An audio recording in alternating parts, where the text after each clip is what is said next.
Hello class, the social justice issue I chose for my Petra Kucha presentation is homelessness, and the song that talks about this issue is Another Day in Paradise by Phil Collins. This song is a song about the ignorance of the community when it comes to the homeless, and how quick we are to avoid helping those who are in need. This song is about a woman on the street begging to be directed to a place where she can rest for the night. It explains that everyone she asks turns away from her. She has blisters at the bottom of her feet because she's been walking everywhere in search for this shelter. Yet no one is ready to help her. This is the song video with lyrics, and you can go ahead and listen to it. This song is a protest song on how the homeless are treated. We live in paradise to them. We ignore them, pretend we don't see what really happens to some people, and keep living our lives. We whine when gas goes up, but they don't even know what owning a car that needs gas is like. They watch us live in homes with heat, driving cars, wearing shoes, and viewing our hectic, stressful lives as paradise. People should think twice about how their lives are. One of the concepts that is tied to my social justice issue and my song is deviant behavior, which we learned in the course. Most reason people refuse to help the homeless is because of the bad behavior of a percentage of those living on the streets. Most of them are involved with drugs and addicted, and people believe giving them money is aiding them to continue with their addiction. Another concept I decided to tie to this is discrimination. Discrimination against the homeless is very common and very disgusting, to say the least. They either are ignored and left to fend for themselves, or in the malicious streets of the city they're residing, or abused by citizens who feel hate and anger towards the homeless. They continuously claim homeless people are lazy and they make money from begging instead of a job. So many youths and adults and infants are starving and looking for some place to stay for shelter, and us citizens see the scars and struggle of the homeless around us and pretend to not see what we see. We walk away from them as they beg for some sort of support or help. The song, He Walks Away, doesn't look back and pretends he can't hear her, basically singing to us what most of our actions look like when the less fortunate ask for help.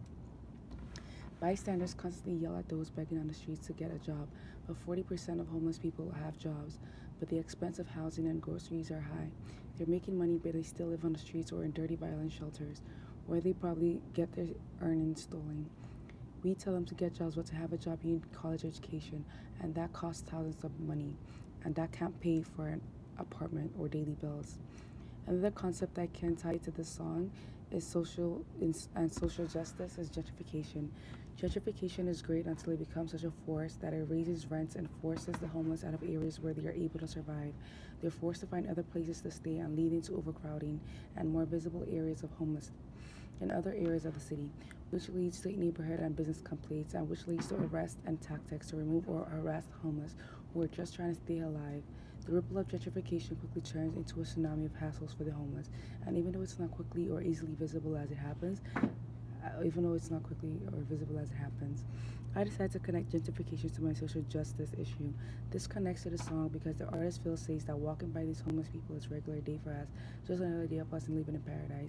He's telling us how much we don't care, and we want a new house. We get it. We ruin areas that homeless call home.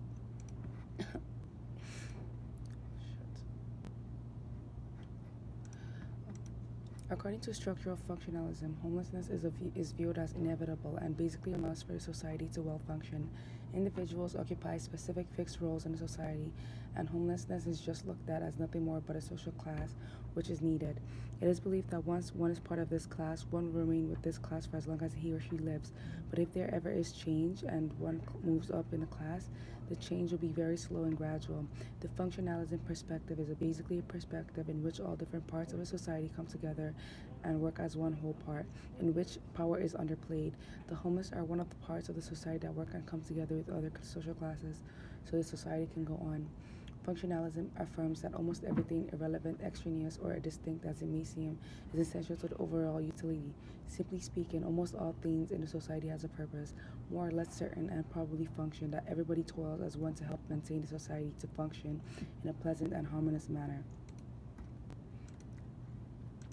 The conflict theory suggests that business owners exploit their workers, thus depriving them of basic human needs like food and shelter.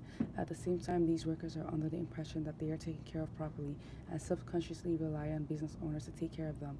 The theory suggests that the bourgeoisies don't have the working class best interest in mind, and their goal is simply to accumulate wealth by any means. Those that are better off see the poor and homeless as unmotivated, uneducated, and wanting to live off their welfare.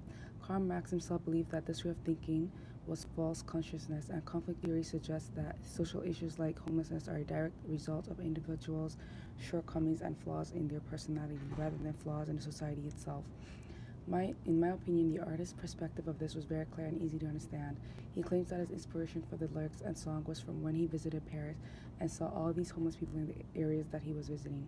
He watched people walk by and ignore those that begged for money, and when he performed the song at one of his concerts, a fan says that he told the crowd not to buy any of his merchandise, that he has enough money, and to drop some money in the buckets employees were holding out to distribute to the homeless. He practices what he preaches and he shows passion for his issue. My closing statement is that we should really try to help those around us, support those who cannot support themselves, because no one is choosing to be homeless or chooses to live in poverty, and assuming so makes us the problem. From a biblical aspect, the lyrics may mean to help one another, for God is watching us and He rewards us for our kindness, because in God's eyes we are all one and the same. This is because we are one and the same. Back then, people never realized this and started discriminating. This song is about the unfortunate truth about society, and Phil Collins is saying in this song that instead of helping others in need, we especially don't help the poor developing countries and even our own people in need. Rather than giving to the needy and help with the real life problems, we live in our own little world where everything is perfect for us. We have homes, water, food, and even get to buy things that we don't even need. Thank you for listening.